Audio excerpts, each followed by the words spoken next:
Greg Martin is a founding team member at Origin Merchant Partners, which specializes in mergers and acquisitions.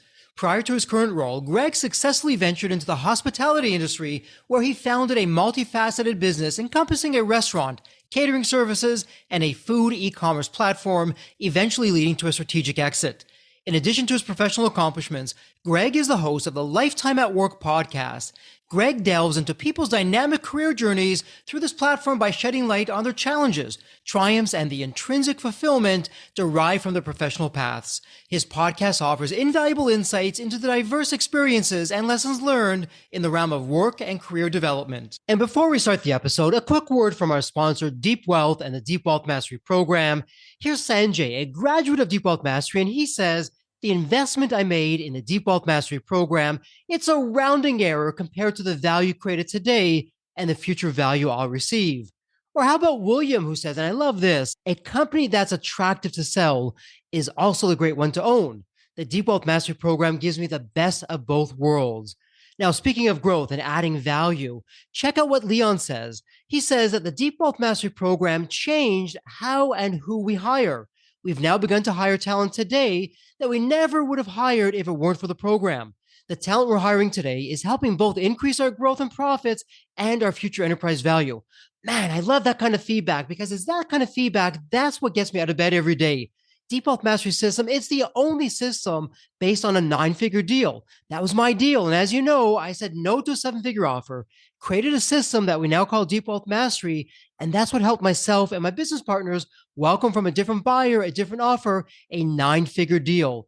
So if you're interested in growing your profits, preparing for a future liquidity event, whether that's 2 years away or 22 years away, and if you want to optimize your post-exit life, Deep Wealth Mastery is for you. Please email success@deepwealth.com. Again, that's success, SUCCESS, at deepwealth.com. We'll send you all the information about Deep Wealth Mastery, otherwise known as the Scale for Ultimate Sales System. That's where you want to be. You want to be with other successful business owners, entrepreneurs, and founders just like you who are looking to create market disruptions. Whether you're a startup, whether you've been in business for 3 or 4 decades, whether you're manufacturing, whether you're high-tech, SaaS, low-tech, whatever the case may be, come in and network with other business owners, with other businesses just like you, because they all want to lock in their financial freedom and enjoy both success and fulfillment. Again, that's a 90-day Deep Wealth Mastery Program. It has your name on it. All you need to do is take the next step. Please send an email to success@deepwealth.com. Welcome to the Deep Wealth Podcast. You heard it in the official introduction. We have a fellow entrepreneur, a post-exit entrepreneur, a mythical creature from the M&A world, a thought leader, a fellow podcaster. My goodness, Greg, what aren't you doing? Welcome to the Deep Wealth Podcast. An absolute pleasure to have you with us. And Greg, there's always a story behind the story. What's your story? What got you from where you were to where you are today? Yeah, well, thanks for having me on. Pleasure to have, again, a fellow business person and M&A person as well to talk with. But yeah, no, I mean, my quick backstory is I'm a Canadian, born and raised in the Toronto area. And, coming out of university and coming out of school, I didn't really know what I wanted to do. I think that's very common. I just sort of knew what I was kind of good at, which was a little bit of numbers. And I got into the world of investment banking and advising a lot of companies on M&A. I mean, that's just what I didn't really deliberately get in there. I just kind of got offered a job and became, I guess, good at it. And so I sort of told myself, though, knowing the hours and just at the big commitment of life, I would say, to get into investment banking out of school, I sort of told myself 2 or 3 years and I'd go find something else to do. And I hit the 10-year mark and I was like, what the hell am I doing still here? Like, is this going to be the rest of my life, whatever? And so in and amongst all that, I had actually started a business. I was still also doing investment banking at the same time and it kind of started this business. And I realized, okay, I can't do this.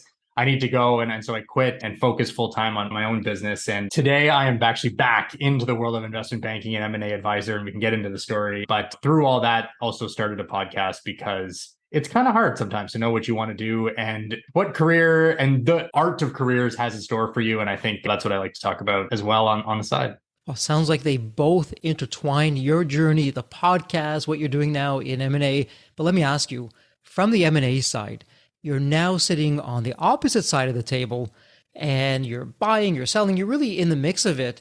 Knowing what you know today, and we'll get to this at the end of the podcast with going back in time, but knowing what you know today, going back to the Greg who knew nothing about investment banking and M&A, and you're out there doing your business side of things. I mean, what are you seeing that's, wow, you know what? I wish I would have known that back in the day. as a founder on the M&A front, I mean, yeah, I would say it's weird to think that way. Because I know who I am sort of now, and I just feel like it's so. Anyways, that was how I was raised in some ways, and Mhm. and it's so ingrained. I would say that what's incredible, I think, is you as a business owner feel like you are creating value in certain Mhm. ways, or that your business has value in certain ways, and how a buyer or someone else looks at it is completely different. Mhm. And I think that's probably the big thing. And I don't know how you recognize that as someone who's sort of call it untrained or, less in the know, other than just sort of starting to ask people. And you don't need to ask a banker. You can just start to ask people and try to figure out what other businesses and other companies are doing. But you spend so much time on your business trying to do all these things. And you probably usually aren't always thinking about, well, what am I doing to actually like call it create value that someone else is willing to pay for? And is that the best use of my time? A lot of times you're just trying to get more sales. You're trying to get the name out there. You're trying to have things operate a little bit easier or whatever you're doing. And you don't really have that frame. And I would say that would be kind of the advice or whatever that I would try to give to that unknowledgeable M&A version. Fair enough. And as we say, deep wealth, how can you master something you've never done before? And so the skills that build a business are definitely not the same. And sadly, most business owners, they make that fatal mistake. Well, you know what? I've built this business. I got it down pat. No problem for M&A. It's a transference of skills. They're really different skills. But let me ask you this. And it's going back to the good old Pareto's law or the 80-20 principle and something along the lines. It's not exactly, but 80% of the issues are generally caused by 20% of the same root problems or root causes of what's going on. And so when you're out there, when you're looking at companies and you're acting now for a buyer, so a buyer's coming in, they brought you on board, you're going to look for some acquisitions for them. And either you're walking away from a deal or you're saying, yeah, I know they're asking for, let's call it an index of 100. 100 could be $100 million. It could be $1,000,000. It could be anything in between. It's just an index of 100. I know they're asking for an index of 100. And yeah, fair market value is that index of 100. That said, though, they made this mistake or they're not doing this or diligence has turned up that, it's going to be 100 minus a penalty. What's going on with that? Are there some common traits that you're seeing that we're just not getting as entrepreneurs, founders, business owners? I mean, maybe I'd say that as putting the hat on of the buyer, Mm-hmm. a lot of times, if they're strategic, right? So let's think about if they're a strategic buyer in your business or in your industry, they're going to think about buy versus build. Mm-hmm. And is it worth this trouble? I'm going and negotiating with this guy to trying to figure out their business, how they're going to integrate. It's a lot of work, and you have to make the case that it's going to be better or a lot more worth it to do that versus not. Now there's a lot of other buyers out there, a lot more financial in nature. Private equity is usually the halo, but there's lots of other kind of related groups. And when they're looking, it's a little bit different. They want to know that I can come into this business and operate it and Mm-hmm. actually find a bunch of things that I can do better than what was being done before. And what they typically do, especially in a market like we're seeing now, where it's probably not as frothy, where you're less worried about losing out and you really want to make good decisions and really focus on it, is building in buffer. You don't have as much debt to be able to put on. Interest rates are higher, so you can't just borrow money to buy businesses quite the same way as you could before. And Mm-hmm. so a lot of cases you are being that much more, you're just building in buffer and you're paying a little bit less and you are scrutinizing a little bit more. And we're really fine, certainly in my business, started seeing that a lot more, where you don't have quite the, call it easy money and the eagerness that was probably there not too long ago. And so I think as a seller, as someone who owns a business and is thinking about that in the future, it's really hard if you find yourself at some point in a rush. Mm-hmm. If for whatever reason you really want to sell, and I know you're big on this too as well, like you need to have time. You're not always going to have success when you run a sale process. You're not always going to, everything's going to align, and you can't find yourself in a bind. You can't find yourself someone twisting your arm saying, I got to do it because I need the money for this and whatever it might be. That's probably the worst situation you can be in. You kind of need to give it, in some cases, the time to be able to do it properly. And I think as well, take the emotion out of it. Sure. And you are preaching and off the same playbook that we have at Deep Wealth. You need time. I know most business owners. Okay, Jeffrey, Greg, okay, I'm ready. Let's go. Let's get it going. And so from a time perspective, Greg, from your perspective, what are we looking at in terms of owner comes to you and says, you know what, Greg, take me to market. I want you to find a buyer for me. But you know what? I'm not in a rush. It doesn't have to be tomorrow. It doesn't even have to be next year. So you have that kind of latitude. What are you recommending in terms of, from what you're seeing, the ideal preparation time for a business owner to get the business ready and not sacrifice their health, their time, and really their wealth, their money, in rushing into a liquidity event in which they're not prepared. Yeah, a little bit depends on your objectives. And the Mhm. vast majority of people, when it comes down to it, I find really just care about the value. Uh-huh. How do I maximize value? So let's cut to the chase here and say to do that. And I would say that in most of the cases, you've got an investor or a buyer or someone who is trying to just figure out what the hell to pay. Like, what can I justify? What's reasonable? And the key then for, I think, most processes is then looking at how repeatable, sustainable, what is the risk of whatever earnings you have from different segments of different business lines, whatever, how sustainable is that? And do I know that that is solid? The Mhm. less solid it is, the less someone's going to be willing to pay you for it. And the more that you can do to give confidence, whether that be with contracts, whether that be with just trends that are really attractive, whatever that might be, I think will help to underpin an offer that you're going to get, and then also kind of enforce or encourage that whoever you're getting the offer from to keep it and not go back on it once you're sort of knee deep in diligence. So I'd say that's the biggest thing. Now, that's a little bit hard to do and a little bit abstract, but I think, it comes back to what I was talking about before. It's just that how sure are you? What defense do you have around it? How can you really convince someone that the earnings that you've brought today, the business, what it is today is going to be a great platform? It's not going to lose anything. It's going to actually just grow. And that's what, in many cases, a business needs. And a lot of the orientation around the prep is first doing that, is making Mhm. sure that is all sort of in a way figured out. Mhm. And then there's absolutely, I think, a certain amount of prep going around aligning the KPIs and figuring out how might I compare to competitors. And every buyer out there today has so many options. They are getting flooded with sims and offerings and ideas. And they're just a lot of the professionals in this world who are trying to make decisions on whether should I buy this? Should I spend my time doing that? It's kind of the 80-20 you were saying. Where do I spend my time? And so you kind of have to have, you as a seller, a Mhm. good awareness for what those KPIs are. What are people tracking? How are they going to benchmark me against the last offer and the last business opportunity they had? And can I outperform? Can I kind of just stand out versus maybe the last one? So some Fair things enough. I could keep going Yeah, for no, a long absolutely. time. Well, let me ask you this because I'm wondering about your secret sauce. Let me position it this way. So, in our 90-day Deep Wealth Mastery program, one of the things that we're sharing, and we're exclusively on the sales side, exclusively for entrepreneurs, founders, business owners who at one point they want to grow their profits, and at one point they want to have a liquidity event, whenever that is. It could be 2 years from now, it could be 20 years from now, something in between. And what we say is that wonderful quote, wish I'd said it myself. I didn't, though. Credit goes to Maxwell Maltz. When the team works, the dream works. And what we share with the people going through our program is you've got to become the absolute world's best client for all of your advisors. Because when you're the world's best client, you're going to have the chemistry going on, calls are going to be returned quickly, you're going to just, things are going to happen. That's where the magic is going to happen. So, Greg, I'm sure you've seen the good, the bad, the ugly, as the saying goes, when it comes to working with clients. For you, what's the world's best client? What advice would you give of the kinds of attributes or how we're showing up to work with someone like yourself? There's one main piece of advice, and it's take and consider the advice that you're being given.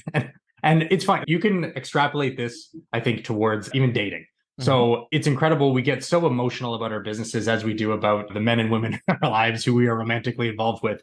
And sometimes it is incredibly obvious to your best friend that this is the perfect dream match for you or not. But in our heads, we can't see it. And I do think that happens a lot. And in many cases, your banker, your advisor, whatever, they can take the emotion out of it. They're going to give you a straight answer. And sometimes the answer is awful. Like sometimes you just, as a founder, you're just like, I hate that he gave me that advice or said that. Uh-huh. And you need that though. And you need to go take it and to digest it. And you need to sort of think about it. You don't have to take it every time. It is meant as advice. It is not meant as like, do this or else. It is absolutely, consider this because there's lots of good advice. And it's not just from your advisor. It could be from anyone. It could be from your significant other. It could be from people within your organization. Like there's a lot of smart people out there who may have different perspectives. And that's honestly like the big advice I have is so often we find or we encounter people, clients who just think they know everything. And they do, like they're very Mm-hmm. knowledgeable about their business and they have a lot of sense for what they want. And they're smart people Mm-hmm. pretty much all the time. It's just that you do need to rely on the expertise at some point of others and just listen to it and try to figure out how you can listen to it to take advantage of sort of what they're saying and that expertise experience. It's pretty simple. So maybe it's a trust but verify of, okay, I'm hearing you, I don't understand it or I don't agree. Walk me through that, explain that to Yeah. me, but ultimately don't come in hard-headed. Hey, it's my way or the highway. You don't know what you don't know, and I know everything that I know, and just really losing the ego, being very open. I mean, after all, Greg, you and the team, you're doing this all day, every day. And so speaking of that, for our listeners, if we were to go to you and say, okay, Greg, yeah, we're ready at one point to go to market, take us to market. What's your process like? What could we expect for that? So the timing of each step kind of depends on a lot of things. So you kind of usually we break it down into 4 steps, and those can be a month, they can be 2 months, sometimes longer, but call it 1 to 2 months for sort of each, where your step one is sort of the preparation, getting everything ready, figuring out what the story is, making sure the numbers match the strategy, the business angle, the growth opportunities, and all that. So that's sort of step one. Step two is the outreach. So you go out and you basically canvas. You kind of leave the client alone actually for a while, and you're out there trying to basically tell the story, see who's interested, and ultimately you're trying to get some offers from them. Step three would be whittling down that offer and having more detailed diligence with what's usually a few groups who you think can get there and maybe good partners and good buyers for the business. And then the fourth step is where you've chosen who it is and you're doing sort of the final diligence and working towards actually a deal that is having with lawyers involved, agreements and all that. And so that's the very quick of kind of the 4 steps. But the key to all that, I think, is really in the prep. Like we spend a ton of time on the prep and just making sure the story hangs together and gets there, that the forecast that you are putting forward is real, especially in the next 6 months, because if it's materially off and you haven't closed something in 6 or 8 months and they look back and say, this is totally different, then you've lost your credibility. So there's a bunch of things that are really helpful to do in there. And as a business holder, you can't stop running your business, right? So you've got to make sure that you're performing. If you can actually overachieve during that time period from the intro down to the closing, you have all the cards. And if the opposite happens, which unfortunately does, where something happens and the business sort of takes a bit of a dip, it makes things really hard and it makes the negotiations later on in the process really challenging, as you can Absolutely, imagine. Greg. Yeah, no, for sure. And you can see me. I am grinning ear to ear because sometimes you're never a prophet in your hometown, as the saying goes. And for the Deep Wealth community here at Deep Wealth, what you're sharing, we're all about. Hey, before you speak to Greg and team, take the time, do the preparation, however long that takes. Better yet, nudge, nudge, wink, wink, go through the 90-day Deep Wealth Mastery program where you're coming in prepared. You even have a data room. Okay, Greg, here you go. Here's your data room. Do with whatever you want with it. Put it into your data room. Let's see what you're going to come back with. But yeah, you're so right that most business owners don't realize while the liquidity event is happening, they've made projections. They have to run the business. And if either of those two pillars fall down, it's big problems for them. And you definitely don't want to be there. You want to avoid that at all costs. And so I'm wondering, as you're going through this, Greg, I mean, looking at your accomplishments, you've worked with what I like to call the royalty of business with some of the transactions that you're doing. You're helping companies achieve their goals. I'm always curious with the advisors, particularly with what you're doing on the buy side, on the sell side. What's in it for you? I'm tuning into Greg's WII.FM. I mean, why do you do what you do? Where's the fulfillment that you're getting from your side of things? Yeah, I'm an entrepreneur junkie, I would say. I really Uh-huh. love learning about businesses. And I think seeing the people, it's one thing to read the press releases, but I just find those very unfulfilling. To actually know and understand and be a part of a business in some way or another, I think is really cool. And I think that's what attracted me very early. My grandfather started a business who my dad and brother today own and run, and I have multiple uncles that have started their own business. And it's just, I think there's something about the entrepreneur that is just really fascinating. I just like working with and sort of helping.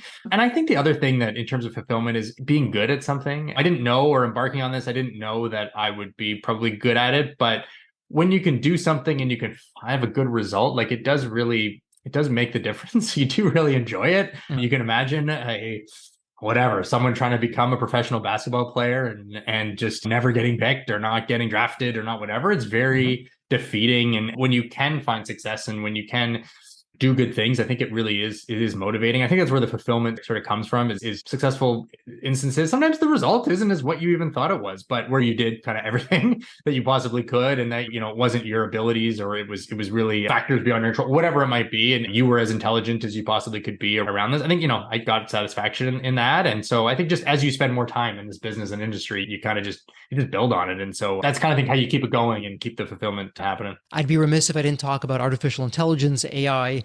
And I'm curious, not so much AI as a sector, but AI as a technology that's now becoming really widely available for everyone.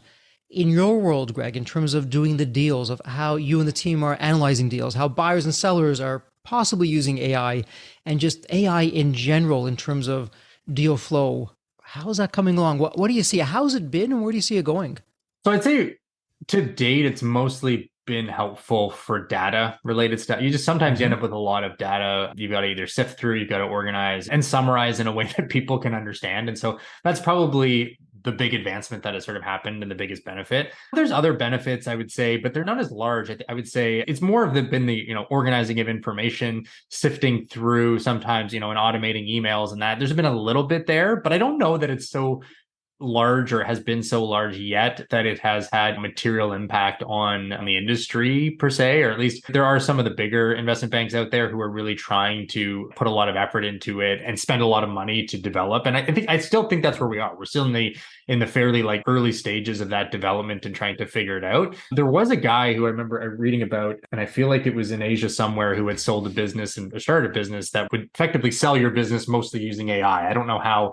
It was a sort of business broker of some sort who was selling using AI, and in a lot of ways to identify the right buyer and do a lot Mm-hmm. of that work. And I'm probably a skeptic on that. And in terms of what you could do, there's certainly elements of it and maybe identifying or canvassing a group or whatever it might be. And you could get a little bit smarter, but there's still lots of pieces within that require people. And an AI can't quite sort of take over all that needs to be done quite yet. Yeah, it sounds fascinating. I'm sure this chapter is still going to unfold and change by the day. It's just moving so quickly. But let me ask you this. I want to transition to your podcast. But before we do that, I know here at Deep Wealth, we often get the question, okay, Jeffrey, Deep Wealth team, when I'm picking an advisor, particularly in the investment bank side of things, how do I know that this is the right advisor? So, Greg, from your side of things, what advice would you give to our listeners when they're ready for a liquidity event? They're now going to be speaking to folks like yourself, and they now have to decide, okay, am I going to go in Greg's direction, a different direction? What are some of the, I'll call them the check boxes that we need to be putting the checks in of, yeah, okay, yeah, Greg and team, they meet this. I mean, how do we know we have a really good investment bank behind us to make this happen? Yeah, there's a bunch of ways. I certainly tell people like to do research and people and to find a few, right? I mean, when you're ready to hire someone, as you would if it was anything that was super important, and this is Mm-hmm. pretty damn important. If you were trying to buy a house, you would look at a few different houses. So you can do the same thing with bankers and try to find someone. I think the key thing is aligning and finding someone that is like, just because it's Goldman Sachs doesn't mean they're going to do the best job, because your Uh-huh. business may not be fit into their mold and may not be the right thing for them.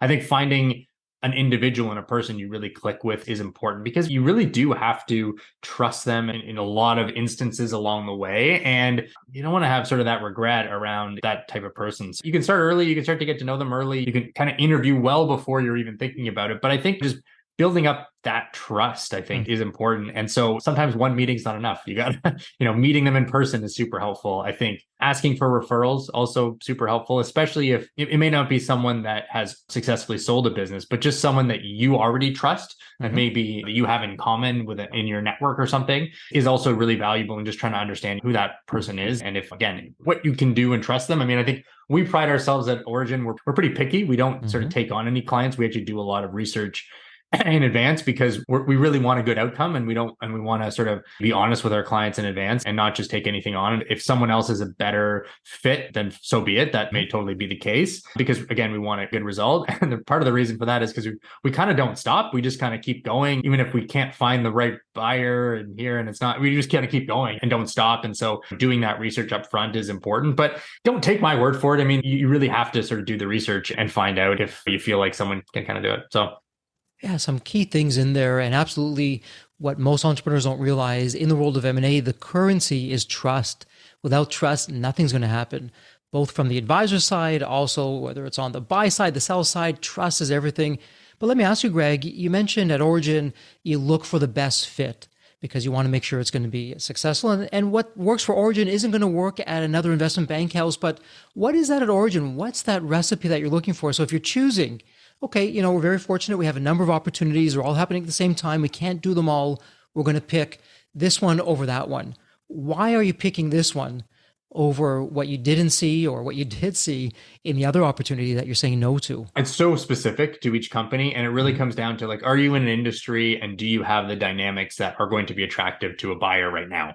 Mhm. And you come to us. So that's the research that we'll typically do is try to understand the key things we need to know that a buyer would ask. If you come to us, we're not going to not tell you. We're not going to say yes or no. I think we're going to have that discussion and we're going to say, here are the pros, here's the cons, here's what a buyer will like, here's what they will dislike, and kind of give you that opportunity to say, hey, if you really want to go and do a process now, then go for it. And here are some other groups that may actually be sort of maybe more helpful. And on the flip side, if you kind of figure out a couple of these issues, it's going to make it really more attractive to some of the groups that we know. And so does become quite relationshipy. And I think there may be a situation too where a business comes to us and we just don't know that industry very well. There's a group of buyers and maybe they're all in Europe and we don't know them super well, or maybe they are super tiny and niche and we're just not excited about it. And we'll tell you that. Like we'll say sort of here's where it is and we don't have that expertise, but we can do this instead. And really trying to, I think, find that fit together is sort of how I think it needs to be approached. Because I don't want to be in a situation as a banker being like we start and we go and we launch and all of a sudden I don't know who to call and I'm just, I don't even know how to sell the business because I don't know it well. So,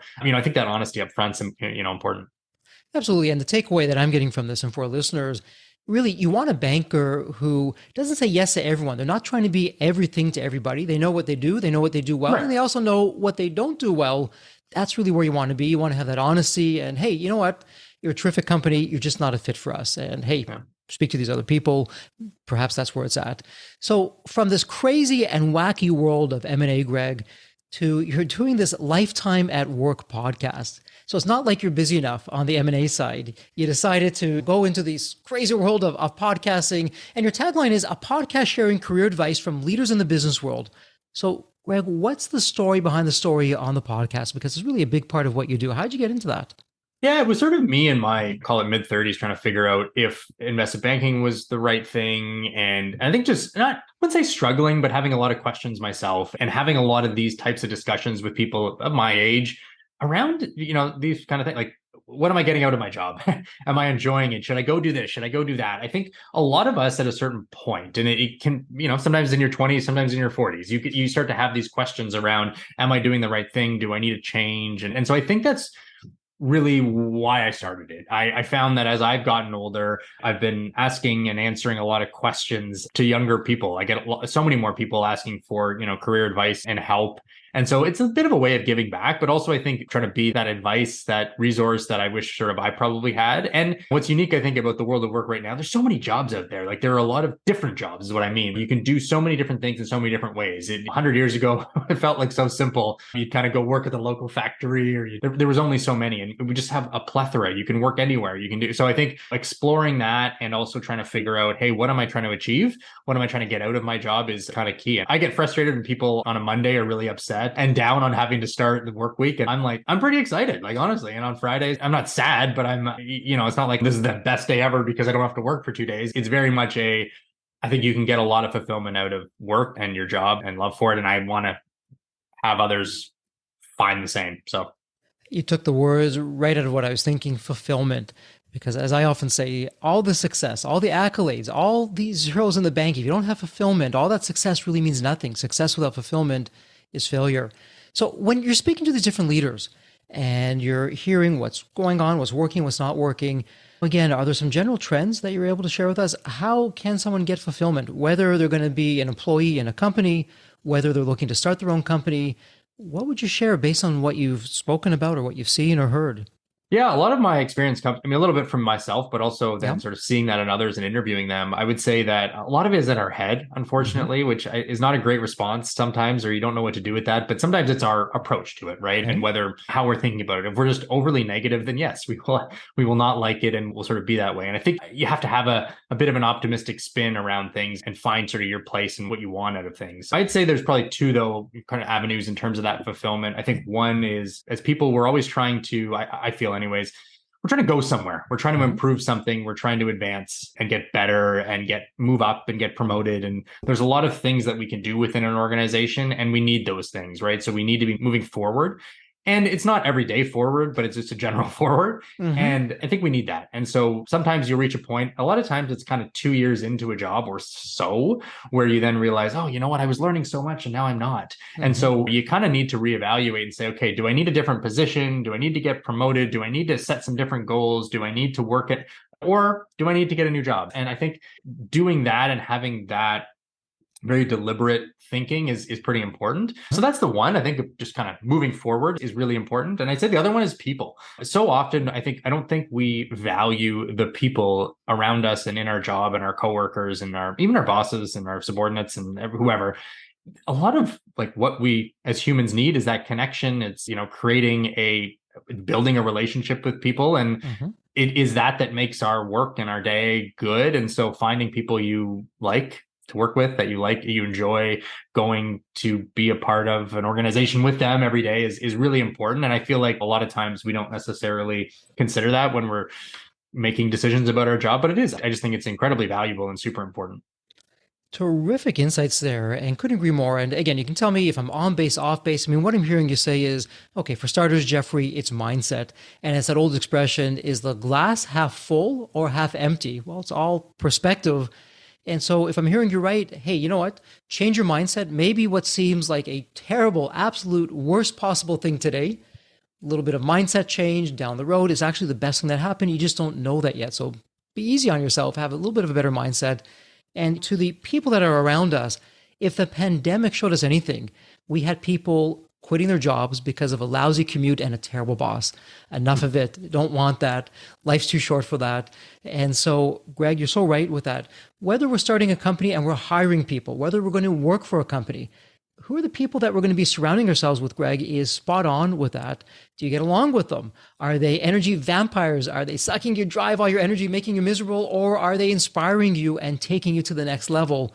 Makes all the difference, because when you think about it, oftentimes, if we're not doing remote work, if we're in the office, we're spending more time with our colleagues, with our peers, than we are with our family. So it gives us a lot to really think about, and some great advice from you on that side. Anything else further that you'd want to add to what we just shared on just really getting the most out of that fulfillment on the professional side? Maybe one thing I did forget is advice I've been giving more and more Mm-hmm. is you probably can't change your boss. And a lot of people think they can or try to or spend a lot of time being really mad or mean or whatever at their boss. And I think that for you to enjoy a job, you have to just accept that they are who they are for a Mm-hmm. bunch of reasons and that you probably aren't going to change them. It's pretty hard to do. You're probably going to be unsuccessful anyways, and that you Yeah. have to figure out a way to work with them and to exist with them being there. They can be super helpful, but also not everyone's a good boss, and they come with the benefits and drawbacks. But be mindful of that. A lot of people, they like their job or they don't because they're of something their boss said or did or treats them or Mm-hmm. whatever. And you have to realize they're human and you're probably not going to change. So if you can't enjoy your job around whoever they are, then it's probably not going to work out. Fair enough. And the old saying is zebra doesn't change its stripes. But I want to ask you, Greg, for the leaders that are listening to this podcast, what could they do to make themselves better leaders? Because you're really hearing it on both sides. So from the podcast, you're hearing perhaps from employees or team members, yeah, you know what, this attribute, this characteristic of my boss is driving me crazy. I have so much to give, but I'm not going to do it at this company. I'm going to go elsewhere. Or when you're speaking with people, I mean, what would you share with the leaders out there of, hey, take your game to the next level, become better? What would that be for them? So I just finished reading. I put it off for so long. The Navy SEALs book, Extreme Ownership. Sure. But Yep. I think you got to read that as a leader. It actually probably gets right to the point and tells you about it. And I think it's probably it's just an entertaining book that also kind of gets to the point of this. But it's really, I think, respect for your employees and appreciating what they can do, and that you have to be a team, and that you as a leader are just as culpable, capable, and are the result of both the good and the bad that may happen in an organization, and trusting along the whole hierarchy of whatever it is. I mean, having that trust throughout the organization, tough to build, but also critically important, I think, to really having everyone there enjoy and be successful in what they're doing. So I'd recommend that book, and a lot of the ideas from it, really resonate with me for sure. So teamwork, transparency, accountability, really all putting that into the fold. And Greg, before we go into wrap up mode, I'm wondering whether it's the Lifetime at Work podcast, what you and the team are doing at Origin. Is there any question I haven't asked, any message or topic that we didn't talk about that you'd like to get out there? I would say that maybe the one thing for me has been sort of on my journey of doing some entrepreneurial things, working with entrepreneurs, not whatever. You don't have to be an entrepreneur, I would say. And I sort of realized it that probably what we're trying to get out of life and work and all that is something that is, we're trying to make an impact. We're trying to go somewhere. We're trying to advance. We're trying to figure out what the life is that we want and where we want to spend our time. And in some cases, yes, that will be starting something yourself, you're being an entrepreneur and having your own business and whatever it might be. It doesn't have to be, though. There are lots of things that you can do with people, that you can do as part of a team, that you can join other organizations and flex some of those muscles and figure out sort of who you are. And really, that's probably advice I'd give to people, is that whether it's within your business, whether you've already sold your business, whether you're thinking of starting a new one, it's also really cool to be part of an organization and part of a team and to learn different things. And so I think life and work is a journey, and to be able to do as much of it as possible is really, a great opportunity. And so if you do have that opportunity, take it.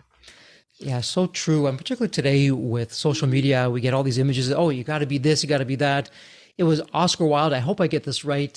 It's a beautiful quote. It goes something along the lines of, be yourself, everyone else is already taken. Being yourself, maybe it's a team member, maybe it's being an entrepreneur, whatever that is. Just be yourself, because that's where you're going to give your best to the world. That's where you're going to find your superpowers and really make a difference. And couldn't agree with you more. That's some great advice for everyone out there. Well, Greg, it's wrap up time. And I always say this on every episode, but it's so true. It's really an honor. It's a privilege. It's a ritual here on the Deep Wealth podcast where I get to ask the same question to all the guests. It's a fun question. So here we go. Let me set this up for you. When you think of the movie Back to the Future, you have that magical DeLorean car that can take you to any point in time. So, Greg, the fun part is tomorrow morning, you look outside your window, not only is the DeLorean car curbside, the door is open, it's waiting for you to hop on in, which you do, and you're now going to go to any point in your life. Greg, as a young child, a teenager, whatever point in time that would be, what would you tell your younger self in terms of life lessons or life wisdom? Or, hey, Greg, do this, but don't do that. What would that sound like? Great question. I mean, I think the defining moments, or defining a lot of moments for me, were in kind of university, were in college, I would say, where, I don't know, for whatever reason, I knew what I was doing in high school, I felt like, but did not necessarily in university. And I think, if I went back in saying it, I probably tell myself that you're never going to figure out what you want to do. You just have to sort of start somewhere. And so I'd say that that's the advice that I would give. And I think it was that would hopefully translate into later as well. But, I think those years, like when you're in your 20s, you can call it, or late teens, I mean, those are, you have so much energy. You can do so much. You're still so creative. You're so don't waste those years. And I think you have such an opportunity to learn so much. So I probably wished I had traveled more. I had joined more clubs. I kind of gone out there and met more people. I think I wasn't as probably open as I needed to be. And I sort of discovered that I needed to do that later in life. So be open, be adventurous. It doesn't have to be perfect. Just go out there, do it. That really be the takeaway. Yeah, very powerful. Well, terrific. Well, Greg, it's official. Congratulations. This is a wrap. And as we love to say here at Deep Wealth, may you continue to thrive and prosper while you remain healthy and safe. And there's one last question before I send you off. For our listeners, they have a question, they want to reach out, they even want to work with you. Where would be the best place online that someone can find you? Yeah, LinkedIn would be the best place. Greg Martin, but my name is fairly common. So type in Origin or something like that. Greg Martin Origin, and you should find me pretty easily. And then the podcast is lifetimeatwork.com. Terrific. And for our listeners, again, everything's in the show notes. It doesn't get any easier. It's a point and click. So once again, Greg, thank you so much. Really appreciate your insights, your wisdom. And said it before, I'll say it again. May you continue to thrive and prosper, stay healthy and safe. And congratulations. It's a wrap. Well done. Thank you so much. Thank you very much. It's been great being here. So there you have it, Deep Wealth Nation. What did you think? So with all that said, and as we wrap it up, I have another question for you. Actually, it's more of a personal favor. Did you find this episode helpful? Have you found other episodes of the Deep Wealth Podcast empowering and a game changer for your journey? And if you said yes, and I really hope you did, I have a small but really meaningful way that you can actually help us out and keep these episodes coming to you. Are you ready for it? The dramatic pause. I'll just wait a moment. Drum roll, please. Subscribe. Please subscribe to the Deep Wealth Podcast on your favorite podcast channel. When you subscribe to the Deep Wealth Podcast, you're saving yourself time. Every episode automatically comes to you. And I want you to know that we meticulously craft every one of our episodes to have impactful strategies, stories, expert insights that are designed to help you grow your profits, increase the value of your business, and yes, even optimize your post-exit life and your life right now, whatever you want that to look like. And every time you subscribe and a fellow entrepreneur subscribes, it's a testament to how together, yes, we are changing the social fabric of society. One business owner at a time, one liquidity event at a time. So don't let the momentum stop here. Subscribe now on your favorite podcast channel. You'll never miss an episode. You'll be the first to hear from the top industry leaders, the innovators, the disruptors that are really changing and shaping the business world. And maybe you're commuting, maybe you're at the gym, maybe you're taking a well-deserved break that we spoke all about on this episode. The Deep Wealth Podcast, it's your reliable source for the next big idea that could literally revolutionize your business. So once again, please hit that subscribe button, stay connected, inspired, and ahead of the curve. And again, your next big breakthrough moment, it might just be one episode away. Maybe it was even this episode. So all that said, thank you so much for listening. And remember, your wealth isn't just about the money in the bank. It's about the depth of your journey and the impact that you're creating. So let's continue this journey together. And from the bottom of my heart, thank you so much for listening to this episode. And as we love to say here at Deep Wealth, may you continue to thrive and prosper while you remain healthy and safe. Thank you so much. God bless.